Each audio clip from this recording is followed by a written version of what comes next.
사사기 세 번째 말씀입니다. 약함을 통해 빛나는 인생이 되다라는 제목으로 같이 말씀을 나누고자 합니다. 1970년도, 80년도에 부유층과 고위 권력층의 저택만을 상대로 수억 원의 금품을 털어서 일부 가난한 사람들에게 그것들을 나누어 줬던 사람이 있습니다. 그래서 사람들은 그를 현대판 홍길동 혹은 대도라는 별명을 지어 주었어요. 그 사람의 이름은 조세영이라는 사람입니다. 그가 유명하게 된 것은 전직 국회의원, 현직 부총리, 유명 기업의 사장, 재벌가의 딸 등 유명인들과 부잣집들을 털었다는 거예요. 그가 잡히고 나서 그의 집에서 나온 작물이 600여 개가 넘는다고 합니다. 웬만한 금은방보다 더 많은 물건들이 그의 집에 있었어요. SBS에서 꼬리에 꼬리를 무는 그날 이야기에서 조세영 씨의 이야기를 다룬 적이 있는데 그 사람의 원칙이 굉장히 재미있습니다. 제1원칙, 영업시간을 준수한다. 영업시간이 오전 10시부터 오후 3시예요. 워라밸과 저녁이 있는 삶. 그러니까 그의 아내가 한 번도 저녁에 집을 나간 적이 없었기 때문에 남편이 이게 도둑질을 하는지 알 수가 없었던 거예요. 또 가난한 사람의 집은 털지 않고요. 부잣집만 노리고 흉기나 무기는 사용하지 않는다고 합니다. 그리고 욕심을 내지 않고 시간도 아무리 금은 보석이 많아도 딱 20분. 정확하게 20분만 하고 나온다고 합니다. 외국인의 집에는 들어가지 않고요. 그리고 판검사의 집도 털지 않고 노블리스 오블리제를 실천한다. 훔친 돈의 30%는 항상 가난한 사람들에게 나눠주었다고 합니다. 1982년에 이 조세영 씨가 체포를 하게 됩니다. 감옥에 15년에 수감된 뒤에 그 감옥에서 신앙생활을 하게 되고 나와서 신앙 간증도 하게 돼요.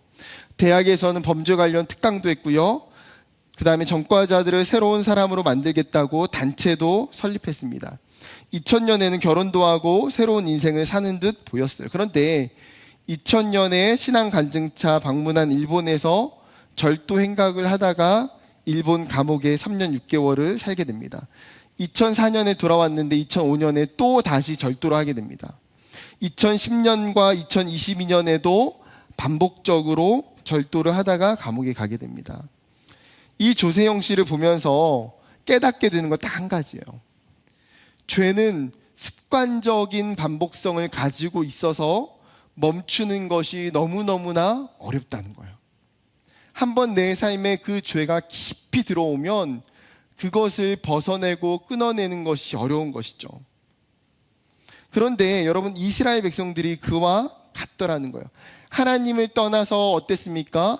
이방의 여자들을 아내로 취했고 하나님을 섬기기보다 가나안에 있는 신들을 섬기면서 그들은 우상을 숭배했습니다.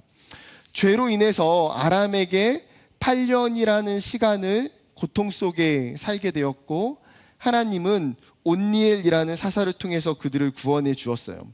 문제는 온니엘이 죽은 후에 오늘 본문의 12절을 시작하면서 again, 다시 하나님 앞에서 그들이 죄를 행하고 있다라는 거예요. 여기서 12절에 나오고 있는 또라고 하는 단어는 아샤프라고 하는 히브리어입니다. 이 아샤프는 또, 반복이라는 의미를 가지고 있지만 계속이라는 의미로 쓰일 때가 또 더 많다라는 거예요. 즉 하나님을 떠나서 그만큼 고생하고 고통을 당했으면 우상 숭배를 버리고 하나님을 섬기며 살아야 되는 것 아닙니까? 그런데 이스라엘 백성들은 그 죄의 습관성을 버리지 못하고 하나님의 은혜를 잊어버리고 계속 살더라는 거예요. 여러분, 그럴 때에 하나님께서 자신의 백성들을 그냥 내버려 두실까요? 아니요. 하나님은 이스라엘을 돌이키기 위한 하나님의 계획을 준비하셨습니다. 그것이 무엇이냐면 이방 나라였던 모압을 강성하게 하시는 거였어요. 여러분, 모압이 어떤 나라입니까? 아브라함의 조카였던 롯의 후손들로 이루어진 나라예요. 그러니까 가나안에 살고 있었던 이스라엘에게 있어서는 친척 관계예요. 그렇기 때문에 하나님께서 이스라엘 백성들이 출애굽하실 때에 모압 족속들과는 전쟁을 하지 말라.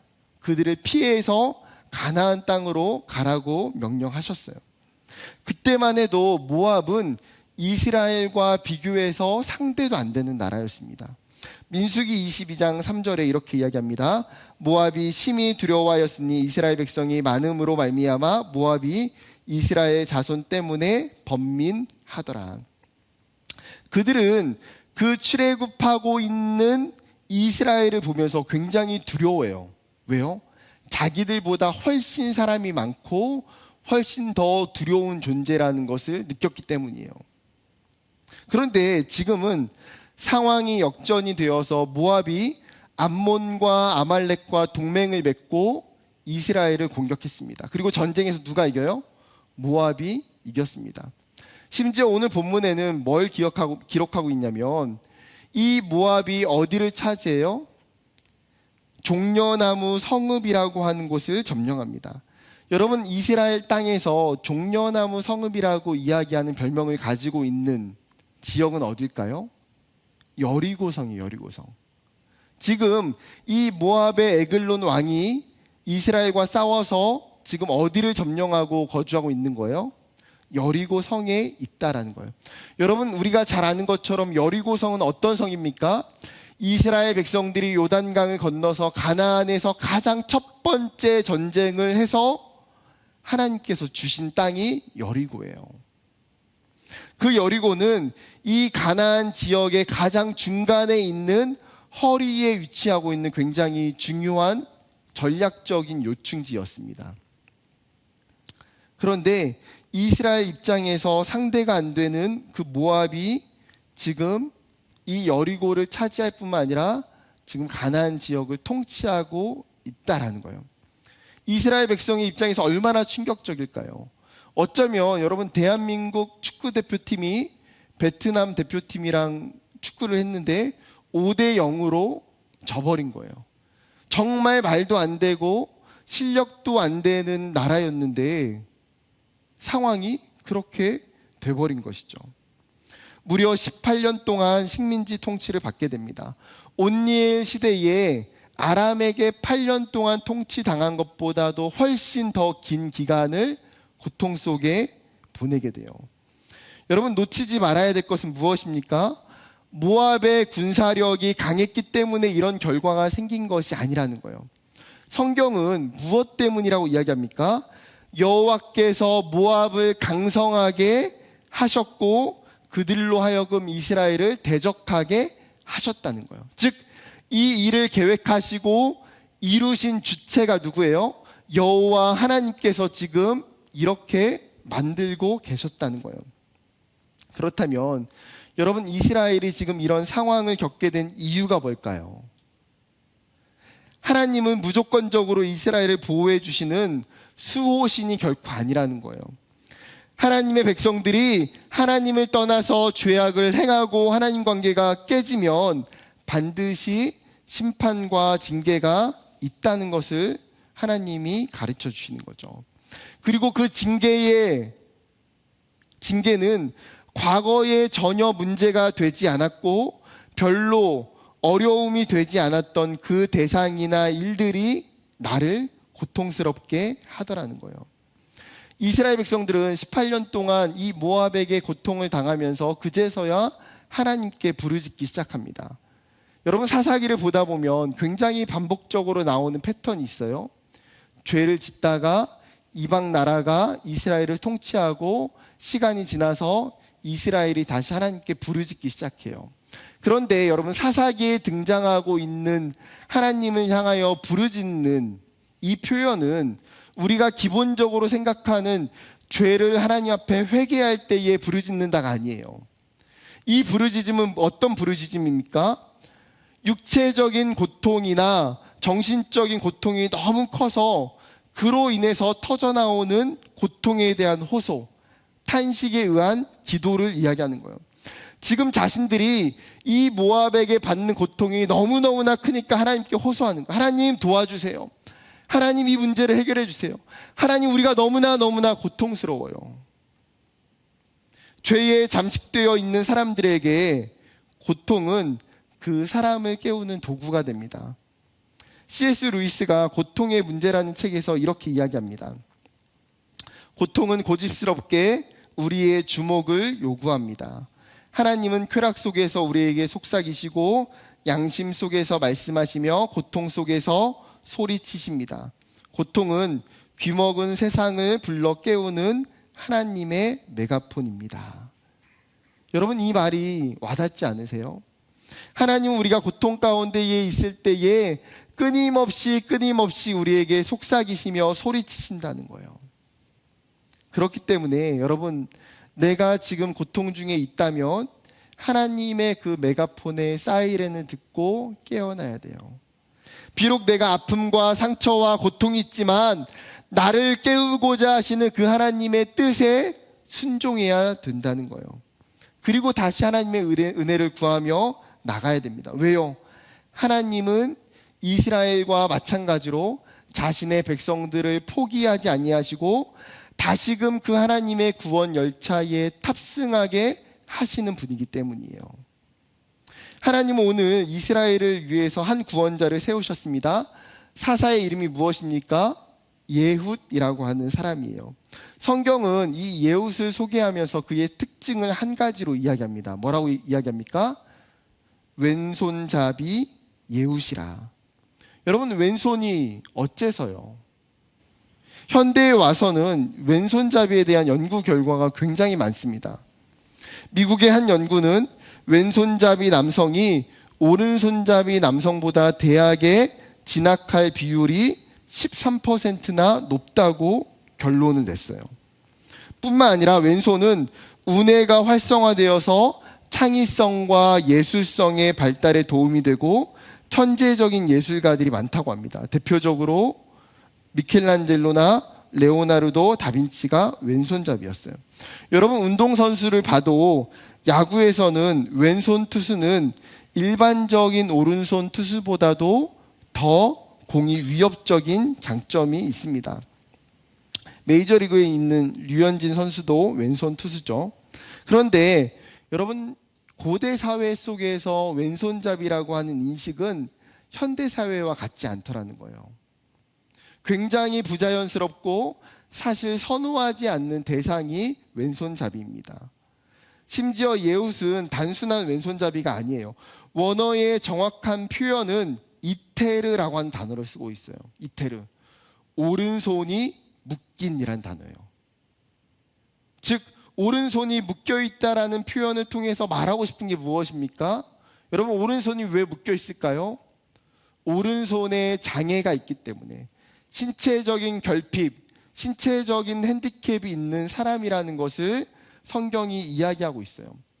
특히나 에훗은 어디 지파의 사람입니까? 베냐민 지파의 사람이에요. 근데 굉장히 아이러니하게도 베냐민 지파의 뜻이 뭔가요? 오른손의 아들들이라는 뜻이에요. 모두가 오른손을 사용하고 오른손을 쓰는 정상적인 사람들이에요. 그런데 하나님은 지금 이스라엘의 구원자로 이해가 되지 않는 사람을 선택하시는 것처럼 보여요. 오른손의 아들의 지파에서 오른손을 쓰지 못하는 신체적인 장애와 신체적인 핸디캡이 있는 왼손잡이 예훗을 사용하신다는 거예요. 여러분, 과거에 이스라엘을 이끌었던 지도자들을 한번 생각해 보면 모세나 여호수아 같은 지도자들은 어떻습니까? 굉장히 강력하고 탁월한 리더십이 있어요. 하나님과 말할 수 없는 친밀한 관계를 가지고 있는 지도자들이에요. 그렇다 보니까 이스라엘 백성들이 자신들의 영적인 지도자로 기대하는 사람은 어떤 사람입니까? 탁월한 사람, 지도력이 있고 약점이 없고 유명한 사람. 어쩌면 우리도 이런 생각들을 갖기가 쉽다는 거예요. 여러분, 반대로 내가 예훗과 같은 약점이 있고 핸디캡이 있다면 어떤 생각을 갖기가 쉬워요? 그래, 나는 성공하기가 어렵고 지도자가 될 수가 없고 하나님께서 나를 사용하시기에 부족할 거라고 생각하는 경우가 많아요. 한마디로 이야기하면 왼손잡이 콤플렉스를 갖게 되는 것이죠.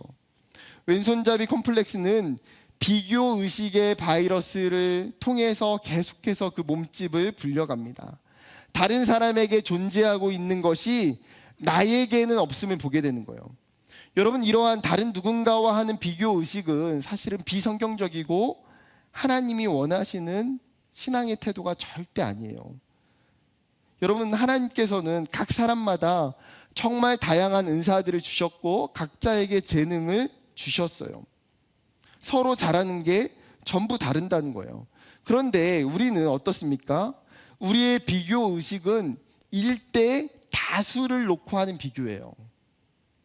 이 친구는 지혜가 있는데 나에게는 없고, 이 친구는 외모가 있는데 나에게는 없고, 이 친구는 사람과의 관계를 잘 맺는데 나는 그렇지 못한 것 같고, 이 친구는 성격이 좋은 것 같은데 나는 그렇지 못한 것 같고.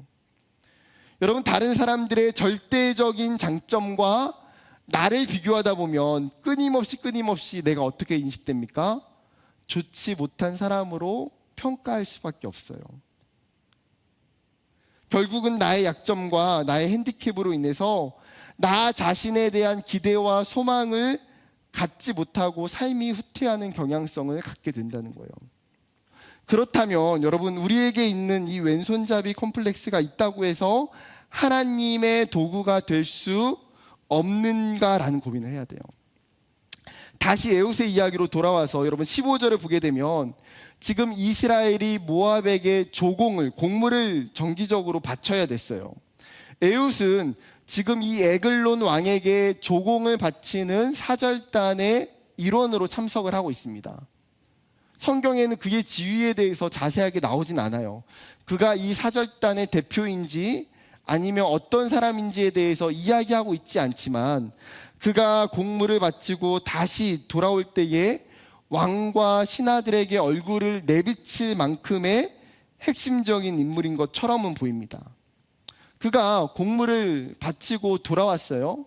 그런데 길갈에서 함께 했던 사람들은 다 돌아가게 하고 에웃 혼자 다시 에글론 왕에게 찾아갑니다. 왜 그렇습니까? 에웃에게 하나님이 주신 계획과 그가 가지고 있는 미션이 있었기 때문이에요. 에웃이 다시 찾아가서 이렇게 이야기합니다. 내가 왕에게 아뢰 은밀한 이야기, 시크릿 메시지가 있다는 거예요. 보안이 필요한 비밀 이야기가 있다라고 이야기합니다.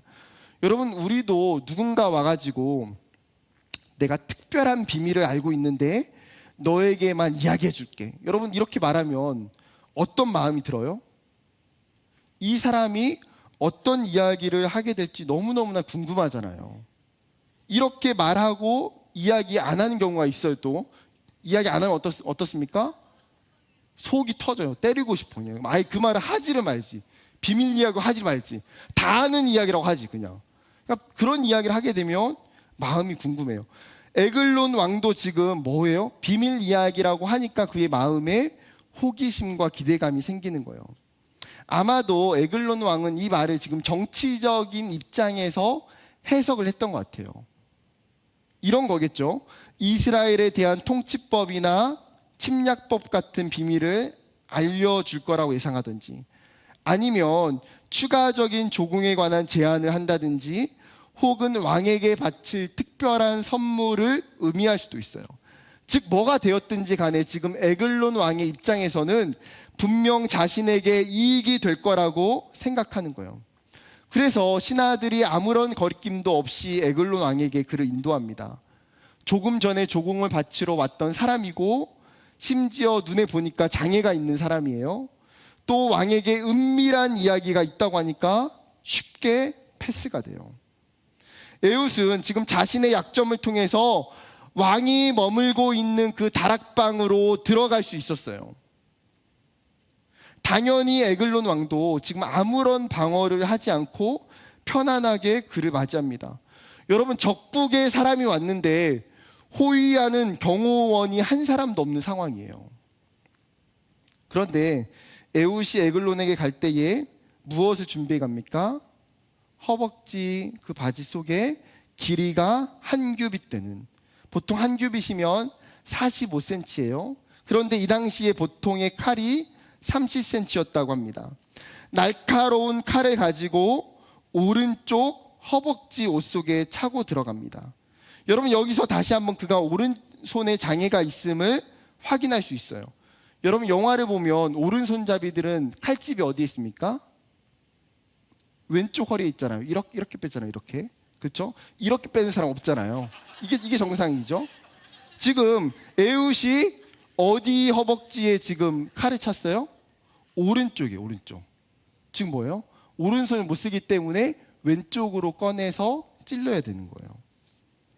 여러분, 에훗은 지금 하나님이 주신 기회를 놓치지 않아요. 그리고 왕의 몸속 깊이 칼을 찔러서 에글론 왕의 등을 뚫고 그 칼이 지나가게 됩니다. 그런데 22절의 개역 개정의 번역에서는 빠지고 있는 한 표현이 있어요. 킹 제임스 버전은 이렇게 번역합니다. 칼자루도 칼날을 따라 들어가고 기름이 칼날에 엉키어 단검을 왕의 배에서 빼낼 수 없었으며, 추가 부분이에요. 오물이 밖으로 나왔더라. 지금 에글론을 찌르자 그가 죽으면서 뭐예요? 몸에 있었던 오물이 밖으로 흘러나왔다는 거예요. 그렇기 때문에 지금 에훗이 나간 후에도 신하들이 들어가지 않았던 이유가 이것 때문이에요. 24절 같이 읽어볼까요? 24절 시작.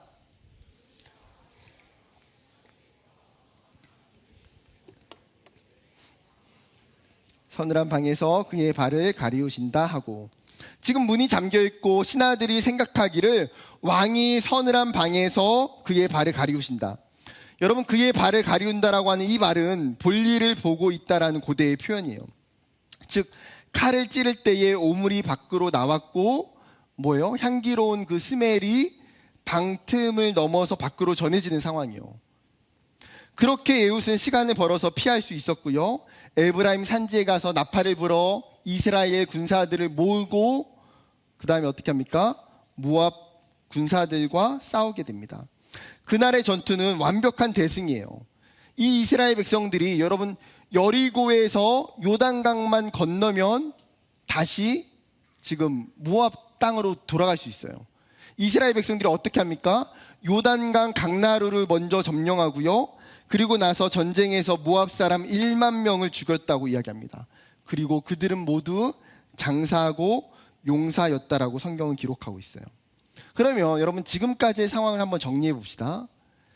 이스라엘이 모압에게 몇 년 동안 통치를 받았어요? 18년이라는 굉장히 오랜 기간을 압제와 고통 속에 있었어요. 그 사이에 이스라엘은 한 번도 모압을 대항하여 싸울 수 있는 힘과 능력이 없었어요. 그런데 여러분, 너무나 신기하고 놀랍게 단 하루 만에 이스라엘은 그 모압이라고 하는 이 적국에서 자유를 얻게 돼요. 여러분, 하나님께서 한 사람을 통해서 일하기 시작하세요. 그리고 그 한 사람은 어떤 사람입니까? 오늘 성경에 이야기하고 있는 것처럼 왼손잡이 에훗이에요. 이스라엘에 있는 위대한 장군이나 용사가 아니라 신체적인 장애와 핸디캡이 있는 베냐민 지파의 부족한 사람 에훗을 사용하신다는 거예요. 여러분, 한번 가정을 해봅시다. 만약에 지금 오른손이 멀쩡했던 사람이라면 에글론 왕 앞에 나아가서 그를 암살하는 게 가능했을까요? 아니요. 에글론 왕 앞에 나가는 것 자체가 불가능한 일이에요. 오히려 장애가 있는 에훗이었기 때문에 가능한 일이에요.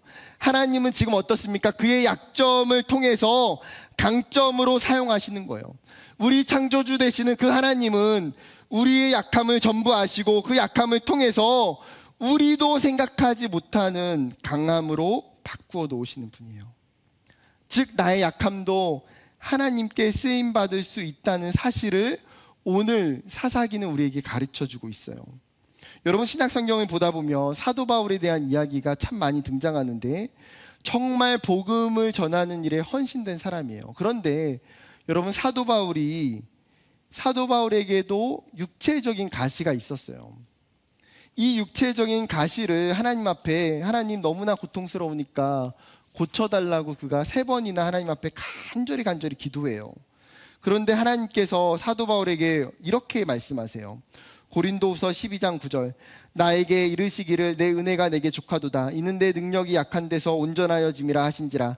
그러므로 도리어 크게 기뻐함으로 나의 여러 약한 것들에 대하여 자랑하리니 이는 그리스도의 능력이 내게 머물게 하려 함이라. 그러므로 내가 그리스도를 위하여 약한 것들과 능력과 궁핍과 박해와 곤고를 기뻐하노니 이는 내가 약한 그때에 강함이라. 지금 사도 바울은 자신의 육체의 가시를 약함으로 봐요. 그런데 하나님은 사도 바울의 그 육체의 가시를 약함으로 보지 않으신다는 거예요. 오히려 그것을 통해서 사도 바울로 하여금 하나님의 능력을 더 구하고 경험하는 도구가 되게 하시기 때문이죠. 약함은 우리로 하여금 하나님의 강함을 드러내는 통로가 돼요. 약함은 오히려 하나님의 능력을 체험하고 경험하는 방법이 되는 거예요. 그렇기 때문에 사도 바울이 고백하는 것이 무엇입니까? 내가 약한 그때가 강함이라. 내가 약한 그때가 강함이라. 여러분, 어떻게 이 표현이 가능합니까? 내가 약한데, 내가 부족한데 그것은 약한 것이지 어떻게 그게 강함이 돼요? 내가 약한 그때가 하나님이 나와 함께 하시는 때고, 하나님이 나의 연약함을 채우시고 하나님이 나에게 능력을 주시기 때문에 내 약함의 때가 강함의 때가 되는 거예요. 여러분, 그렇기 때문에 우리가 살아가면서 하나님 앞에 내 약함을, 내 부족함을 가지고 핑계할 수 없다는 거예요. 여러분, 우리가 많이 이야기하는 게 무엇입니까? 하나님, 내가 너무나 부족해요. 내가 너무나 연약해요. 하나님, 내가 잘하는 것이 없어요 라고 얼마나 많이 핑계대며 살아갑니까? 그런데 하나님은 오늘 예수를 통해서 약한 자를 통하여 일하시는 하나님을 증명해내고 계세요. 그래, 너가 약해? 나는 너의 약함을 통해서 사용하기를 원한다. 고린도전서 1장도 이것을 정확하게 선포하고 있습니다. 우리가 함께 믿음으로 같이 고백했으면 좋겠습니다. 읽어볼까요? 시작. 그러나 하나님께서 세상에 미련한 것들을 택하사 지혜 있는 자들을 부끄럽게 하려 하시고, 세상에 약한 것들을 택하사 강한 것들을 부끄럽게 하려 하시며, 하나님께서 세상에 천한 것들과 멸시받는 것들과 없는 것들을 택하사 있는 것들을 폐하려 하시나니 이는 아무 육체도 하나님 앞에서 자랑하지 못하게 하려 하심이라. 사랑하는 여러분, 우리가 섣부르게 부족하고 약하기 때문에 내가 하나님 나라의 통로가 될 수 없다고 예단하면 안 돼요. 내가 별 볼 일 없는 존재이고 미약하다고 스스로 속단해서는 안 돼요. 왜요? 하나님은 우리의 약함 속에 강함을 숨겨두셨기 때문이에요. 그리고 그 약한 자를 통해서 강한 자를 부끄럽게 하시는 거예요. 지혜 없는 자를 통해서 지혜 있는 자를 부끄럽게 하시는 거예요. 여러분, 그렇기 때문에 약함은 창피함이 아니에요. 부족함은 부끄러운 것이 아니에요. 오히려 나의 부족함을 바꾸시고 사용하실 것을 기대하고 내 삶을 하나님께 드리는 그 태도가 중요한 거예요. 여러분, 사람은요, 어떻게 변할지 몰라요. 여러분, 결국 우리의 약함이 그냥 가만히 있는다고 해서 애국과 같이 되진 않아요. 그렇다면 여러분, 우리에게 필요한 것이 무엇입니까? 제가 이춘태 교수님의 사사기 강의를 듣다가 이 에웃의 이야기 속에서 굉장히 중요한 핵심 하나를 제가 인상 깊게 듣게 됐어요. 신체적인 핸디캡이 있었던 에웃이 하나님의 사람으로 쓰임받고 놀라운 역사를 이루고 리더십이 될 수 있는 것은 하나님으로 인해서 생겨난 긍정적인 자아상이 있기 때문이라는 거예요. 하나님으로 인하여 생겨난 긍정적인 자아상. 그가 하나님을 믿고 하나님을 온전히 섬길 때에 그의 약함과 단점은 자신의 눈에서 보이지 않는 거예요. 자신의 부족함을 보기보다 내가 할 수 있는 것을 보는 사람이 되는 거예요. 내가 해야 할 일을 찾는 사람이 되는 거예요. 내가 끊임없이 준비해야 될 것을 훈련하는 사람이 되는 거예요. 사랑하는 청년 여러분, 이것이 믿음의 사람들이 가지고 있는 공통점이에요. 그리고 그것이 내 안에 있는 연약함과 약함을 극복할 수 있는 중요한 힘이 되는 거예요. 여러분, 우리 안에서 하나님으로 생겨나는 긍정적인 자아가 있기를 원해요. 인간적으로 세상적인 기준으로 보면 약함이 있고 부족함이 있지만, 내가 복음 안에서, 정말 하나님 안에서 거할 때에 그 세상의 것들이, 나의 약함이 중요하지 않게 여겨지게 되는 거예요. 그것들이 내 삶의 장애물이 결코 되지 못하게 되는 거예요. 오히려 나의 나됨을, 나의 귀한 가치를 발견할 수 있게 돼요. 닉 부이치치가 자신의 책에서 이런 말을 해요. 장애를 축복을 가져다주는 통로로 인식하면서 내 삶은 극적으로 긍정적으로 변했습니다. 무슨 말입니까? 예전에는 이것을 장애 자체로 여겼지만, 이 장애가 하나님이 나에게 주시는 축복의 통로가 될 수 있다라는 그 믿음의 눈이 그에게 열리니까 자신의 삶의 태도와 가치관이 변하더라는 거예요. 비록 나에게 심각한 장애가 있지만 하나님이 이것을 축복의 통로로 사용하실 거라고 믿는 거예요. 그렇게 그는 지금도 세상을 누비며 복음을 전하고 하나님의 일하심을 간증하고 희망의 메시지를 전해요. 사랑하는 청년 여러분, 말씀을 맺으려고 합니다. 나의 약함을 보며, 나의 부족함을 보며 괴로워하는 청년들이 있습니까? 하나님, 저는 왜 이렇게 부족한 게 맞나요? 하나님, 저는 왜 이렇게 연약한가요? 라고 생각하는 청년들이 있나요? 그렇다면 오늘 이 에웃의 이야기를 통해서 하나님이 여러분에게 주시는 그 메시지를 마음에 새겼으면 좋겠어요. 에웃은 자신의 약함을 들어서 구원하시는 그 하나님을 경험해요. 여러분, 우리도 마찬가지 아닐까요? 내 삶에 약하고 부족한 것들이 있지만 하나님은 반드시 여러분의 그 약함을, 여러분의 부족함을 가지고 사용하길 원하세요. 그것을 통해서도 충분히 하나님은 하나님 나라의 일들을 이루어 가실 수 있는 분이에요. 그로 인해서 여러분, 나의 약함을 사용하시는 그 하나님을 찬양하고 간증하는 정말 믿음의 사람들이 되기를 주님의 이름으로 축복합니다.